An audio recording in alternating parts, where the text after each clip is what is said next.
Bonjour à tous et bienvenue dans ce Morning Bull Live. Nous sommes le 24 septembre 2024 et aujourd'hui on va parler de macroéconomie et des taux d'intérêt. Oui, quelle surprise, hein. On aurait pu penser qu'on aurait pu parler, je sais pas, de société, de secteur, de cycle d'investissement, d'options, de futurs. Non, on va parler de macro et de taux d'intérêt comme 214 fois cette année déjà. Donc c'est le sujet du moment. On continue à en parler encore parce que il y a que ça qui intéresse les gens pour l'instant et il y a que ça qui fait que les marchés tiennent toujours et encore au plus haut de tous les temps, ou presque.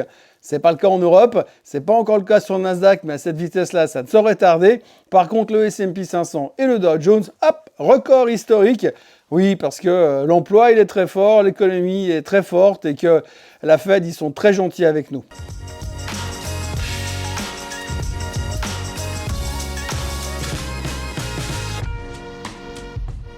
Alors oui, peut-être que j'ai l'air un petit peu désabusé ce matin. Hier, j'avais l'air énervé. Aujourd'hui, je suis désabusé. Peut-être que demain, je serai heureux. Allez savoir. Non, globalement, je suis heureux parce que rien que le fait de pouvoir avoir la chance de faire ces vidéos avec vous tous les matins, ça me rend heureux. Donc là, n'est pas de souci. Maintenant, j'essaie juste de mettre un peu d'ambiance et d'environnement, de thématique, de contexte autour de ce marché qui est quand même assez spécial en ce moment. Quand je dis assez spécial, ça fait quand même un petit moment que j'en vois des marchés et que je les commente. Et là, on arrive à un stade où c'est vraiment très très spécial, puisqu'on est en train de changer un petit peu le game, comme on dit. On sait plus la Fed et les banques centrales qui montrent le chemin, c'est le marché qui demande à la Fed de faire ce que le marché demande, parce que sinon, pan cucu. Alors oui, hier, la journée d'hier était assez intéressante, puisqu'on sortait d'une semaine assez compliquée, on en a beaucoup parlé hier matin, par rapport au taux d'intérêt, par rapport au fait que Powell avait surpris tout le monde avec cette baisse de 50 basis points, qui n'était pas une baisse, mais un recalibrage, et qui permettrait surtout de montrer, apparemment, c'est une nouvelle manière de percevoir les choses, que l'économie allait très bien, mais surtout que le marché de l'emploi était en grande forme. Et puis, ce lundi matin, il fallait un peu digérer la chose. Alors, ce qui est assez intéressant, c'est que finalement, on a eu quand même beaucoup de chiffres économiques hier, beaucoup de PMI, et quand je dis beaucoup, c'est pas qu'il y en a eu beaucoup aux États-Unis, il y a eu un peu des PMI un peu partout et on s'est rendu compte que c'était pas non plus l'euphorie. On a vu des contractions et surtout à commencer par l'Europe, contraction en France. On l'a fait à JO, c'est terminé, faut déjà plier, on est passé à autre chose. Bon, il est vrai que vu la tronche du déficit et ce qui est en train de se passer au niveau économique en France, on peut s'inquiéter, mais jusqu'à maintenant, on était plus inquiété par la formation du gouvernement, c'est fait.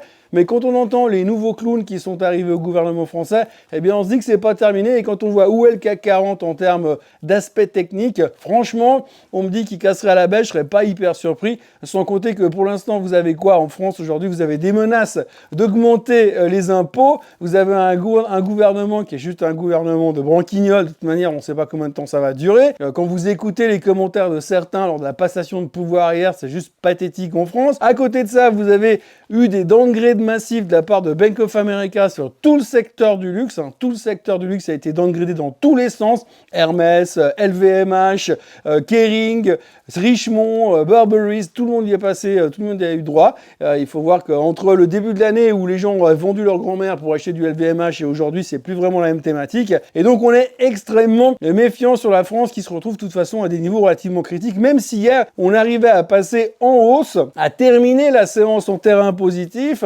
parce que, eh bien, on espère que ce PMI qui se contracte sur la France va se transformer en baisse des taux de la BCE lors du prochain meeting du 17 octobre. Et pas en baisse des taux de 0,25%. Non, parce que ça, aujourd'hui, ça nous suffit plus. Maintenant, il faut des vraies baisses de taux de bonhomme comme les Américains à coût de 50 basis points. Donc, c'est ce que le marché est en train de montrer à la BCE. Christine, si tu baisses pas les taux de 50 BP lors du prochain meeting du mois d'octobre, ça risque de faire très très mal sur les marchés. Alors, pour l'instant, on s'accroche au rideau, mais si jamais tu nous donnes pas ce qu'on veut au mois d'octobre, ça risque d'être très compliqué. Donc on voit déjà que Madame Lagarde, elle est sous pression et elle va devoir agir dans la bonne direction, dans la direction que veulent les marchés. Et les marchés, pour continuer à avancer, ils ont besoin de leur dose de baisse de taux, de recalibration, pardon. Sinon, ils peuvent pas avancer. Donc, on va repartir dans cette thématique. Donc, c'est ce qui a permis finalement au marché français de tenir hier. Mais c'est pas tout, parce qu'en Allemagne, le PMI, c'était pire. Bon, c'est pas une surprise quand vous voyez la tronche de ce qui se passe chez Volkswagen, chez Mercedes, chez BMW. On peut forcément s'inquiéter et se dire qu'il y a comme un ralentissement économique, comme une contraction du PMI en Allemagne, ce qui n'est pas forcément une grande surprise. crise. En plus, on voit que les Allemands, ils sont en train de se faire attaquer par les Italiens qui veulent absolument racheter la Commerzbank. Donc du coup, on a quand même cette pression qui est venue également sur l'Allemagne. Donc vous avez l'Allemagne qui se contracte, vous avez la France qui se contracte, les deux gros pays de la zone euro qui sont en train de se contracter,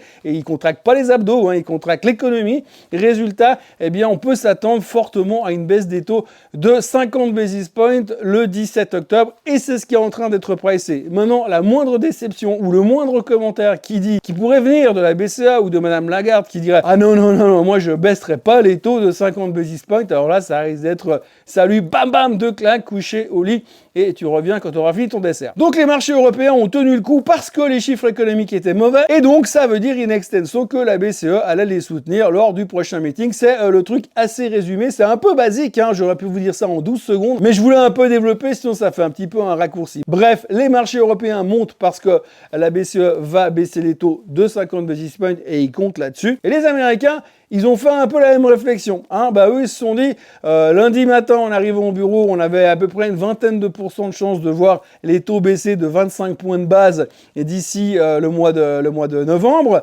Et puis, ils ont changé. Ils ont changé. Maintenant, c'est plus 25, c'est 50 points de base au mois de novembre et 50 points de base au mois de décembre. Vous vous rendez compte qu'on est passé en quelques heures de la Fed va encore baisser les taux de 25 basis points deux fois, donc 50 BP d'ici Noël, à non, la Fed va baisser les taux de 100 basis points d'ici Noël. Donc on a doublé la baisse des taux potentiels, mais tout ça parce que l'économie va très très bien. Non, c'est pas tout à fait exact, mais on a eu quand même des banquiers centraux qui ont parlé hier aux États-Unis. Monsieur Austan Goolsbee, qui est le patron de la Fed de Chicago, et monsieur Neil Kashkari, que l'on connaît bien et qui parle régulièrement également. Les deux ont parlé, mais c'est surtout le discours de monsieur Goolsbee qui était intéressant, qui a dit, selon lui, que maintenant il fallait envisager une série de baisses des taux assez massives pour revenir au neutre sur les taux d'intérêt. Le neutre sur les taux d'intérêt, la Fed estime que c'est autour de 2,93% sur les taux directeurs. Donc il y a encore un petit bout de chemin à faire et on espère que ça va se faire dans des bonnes conditions, mais monsieur Goolsbee a laissé la porte ouverte à beaucoup de baisses de taux d'ici fin 2025. Alors les marchés, eux, ils ont traduit ça en disant on va baisser les taux massivement, et pour en remettre une couche sur l'histoire, monsieur Goolsbee a quand même rajouté le fait qu'il faut soutenir aujourd'hui le marché de l'emploi plus que s'inquiéter de l'inflation. Ah bon? Mais je croyais que le marché de l'emploi, il était super fort, il a dit Powell la semaine dernière. Alors Goolsbee n'a pas dit que le marché de l'emploi n'était pas fort, ou même qu'il était faible, ou même pire qu'il était complètement pourri. Il a juste dit qu'il fallait le soutenir. Alors il faut soutenir un marché qui est très très fort en baissant encore plus les taux d'intérêt. C'est assez intéressant comme perspective. En gros, j'ai quand même l'impression, pour être très franc avec vous, qu'ils se foutent de nous, qu'ils voient très bien que l'économie est en train de ralentir, vitesse grand V, et qu'ils essayent par tous les moyens d'essayer de soutenir le truc. Et les marchés, de l'autre côté, sont aussi conscients que l'économie est en train de ralentir. On a plein de preuves qui nous tombent dessus régulièrement, sans arrêt, mais on préférerait quand même que la Fed agisse en amont, qui nous baisse les taux massivement, comme ça on n'aurait pas besoin de vendre, ça évitera des commissions de trading. Donc du coup, si la Fed obéit, entre guillemets, à ce que le marché veut, eh bien on va avoir un marché qui ne pourra pas baisser parce qu'on aura le soutien des taux d'intérêt. C'est un petit peu comme ça que je vois les choses pour l'instant, parce que la vitesse à laquelle on change notre fusil d'épaule quand on dit oui, moi j'attends 25 basis points et je suis serein, et puis en l'espace de 12 minutes, ah non, moi il me faut 0,5 sinon je suis pas serein. Donc j'ai un peu l'impression que c'est le même sujet. Aujourd'hui, tout le monde s'attend à 0,5 encore en novembre, et si on nous laisse entendre que ça va pas être possible, ça va être compliqué. Je rappelle quand même, pour mémoire, parce que ça fait quand même hyper longtemps, ça fait quand même 5 jours en arrière, monsieur Powell a dit que la baisse de taux de 50 basis points n'était pas appelée à être la norme. Sous-entendu, c'est une exception. Eh bien, c'est une exception qui confirme la règle, puisque au mois de novembre, on aura une deuxième exception qui pourrait confirmer la règle, puisque le marché est déjà en train de presser une deuxième baisse de taux de 50 basis points début de novembre, et bien sûr, dans la foulée, une troisième baisse de taux de 50 basis points d'ici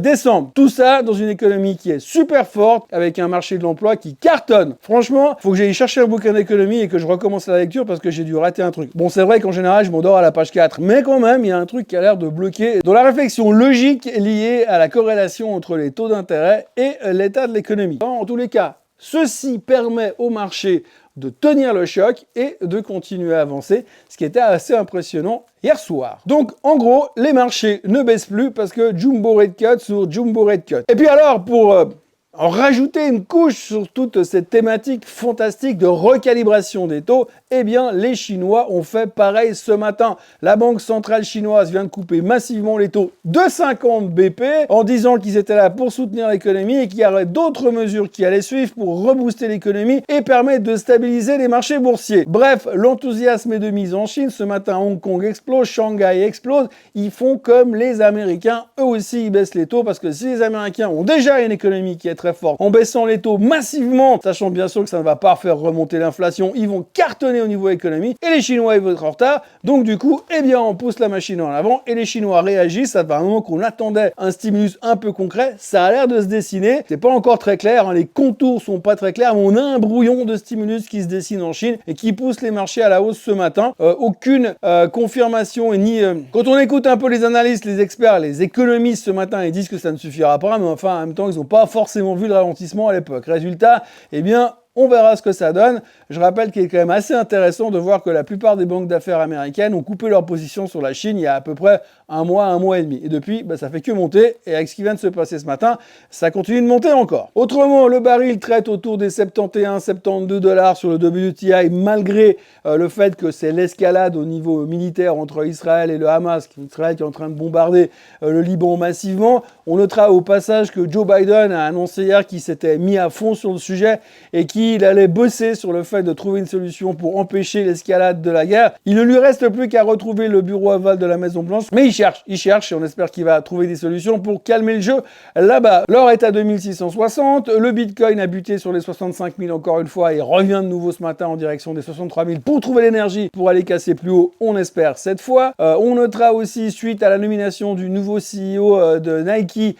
qui a eu une déclaration assez forte d'un analyste qui est réputé sur le sujet de Nike, qui pense que ça ne suffira pas et qu'il y aura tellement de challenges devant que ça va être compliqué de faire remonter l'action. On a un autre analyste qui est super chaud patate sur les ventes de Tesla lors du prochain trimestre, les ventes qui vont arriver, je pense, d'ici une dizaine de jours. On va avoir le chiffre des ventes de Tesla et lui, il a upgradé ses attentes. Il pense que les ventes ont été un carton ce dernier trimestre. Alors, c'est bravo parce que quand on regarde les chiffres des ventes en global au niveau du secteur automobile en général, tout type de voitures confondues, hybride essence, hybride diesel, électrique, purement essence, tout ça est en chute libre dans tous les coins du monde. Mais visiblement, Tesla réussirait à sortir son épingle du jeu et faire mieux que les autres. Réponse dans quelques jours sur Tesla. Tesla qui a quand même repris 37% depuis les plus bas de la crise du carry trade au mois d'août. Autrement, il y a encore Boeing qui a fait une nouvelle offre pour stopper la grève avec ses ouvriers. Deuxième semaine de grève chez Boeing, mais ça n'a pas d'être très très bien pris pour le moment. On a John Deere qui menace de déplacer ses usines à l'étranger, au Mexique.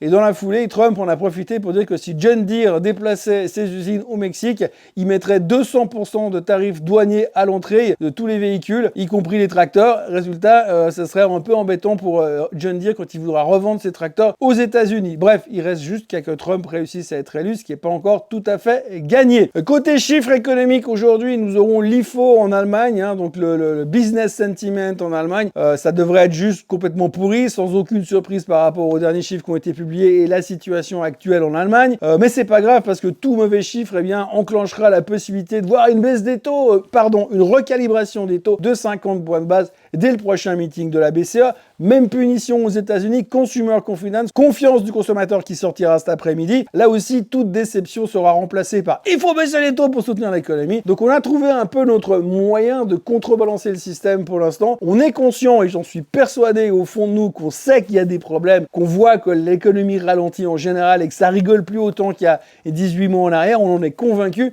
Mais on aimerait bien que finalement les banques centrales prennent le devant très très vite, qu'elles repoussent finalement les marchés à la hausse, qu'elles nous rassurent et qu'on n'aille pas besoin de vendre. Comme ça on peut continuer à aller de l'avant et battre des records et montrer que finalement tout va bien. Ce qui arrange tout le monde à la fin, les banques centrales, les marchés boursiers, les investisseurs et forcément les politiciens aussi derrière. Donc ce serait plutôt une bonne solution pour tout le monde. La seule chose c'est que si on remonte massivement l'économie à coup de baisse des taux violente et ultra violente, quand on voit toute la peine qu'on a eu à faire baisser l'inflation, je me demande jusqu'à quand l'inflation va rester cachée au fond de son terrier, peut-être juste le temps d'hiberner, et qu'elle puisse revenir au printemps et en pleine forme. Voilà, moi je vous souhaite une excellente journée. N'oubliez pas de vous abonner à la chaîne Swissquote en français, de liker cette vidéo, de la partager, de la commenter et de revenir me retrouver demain matin pour un nouveau Morning Bull Live où on va parler de taux d'intérêt et de macroéconomie. Soyez forts, belle journée de trading et à demain. Bye bye.